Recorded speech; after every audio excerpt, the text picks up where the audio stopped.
Did you know that gay marriage is only legal in 29 countries? There are about 249 countries in the world, which means there's 220 countries where I can't get married because I'm gay. Out of those, it's illegal to be queer in 70, and if you are, you could get sentenced to death in 12 of them. That's just terrible. Now, before I get too serious, let's start with something a lot less harmful. Some casual queerphobia, as I like to call it.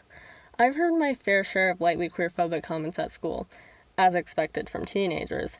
But what exactly am I talking about when I say lightly queerphobic comments? Wow, dude, that's so gay. I identify as a dinosaur. I am fine with you being gay, just don't get a crush on me. Sound familiar? Maybe you're even someone who's said one or multiple of these things. I've heard them all. But this kind of stuff isn't new. It's been happening since the dawn of time. I don't even understand how calling something gay is meant to be an insult. I'd take that as a compliment. Gay just isn't a synonym for stupid, and if you can't think of a better word, get a dictionary. Also, if you're someone who says queerphobic things like this, don't worry, I definitely won't get a crush on you. And on the topic of school, over 30 years ago, I probably could have called in sick for being gay. Sorry, can't come in today, I caught the gay and I don't want to spread it around, you know? Well, it didn't exactly work like that, but it's been about 31 years since the World Health Organization declassified being gay as a disease and mental illness. And I'm glad conversion therapies ended too. Oh, wait.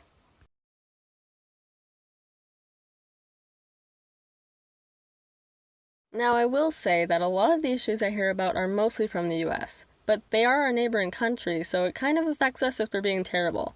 And let's see what happened this time. Oh, that's actually great. Never mind. This is horrible. This bill passed in Arkansas on April 6th and makes it so trans people under 18 can't have access to necessary treatments for medically transitioning. The bill hides behind a mask of trying to protect children while actively harming them. It's outrageous to deny trans kids and teens a possibly life-saving treatment like puberty blockers or hormones. People who don't know what they're talking about shouldn't get to decide if a kid gets a life-saving treatment or not just because their identity doesn't mingle with how they want the world to be. These things are all awful, but what exactly can we do? The first step is just educating yourself. A lot of prejudice and hatred comes from a lack of understanding, and if you aren't sure about a term, just search it up. Be there for your queer peers and listen to them. Even just being a good friend can have a great impact. Queerphobia will never be completely gone, but there's so much we can do to at least lessen it and its impact on the LGBTQ+ community. We're here, we're queer, and the world still needs to get used to it.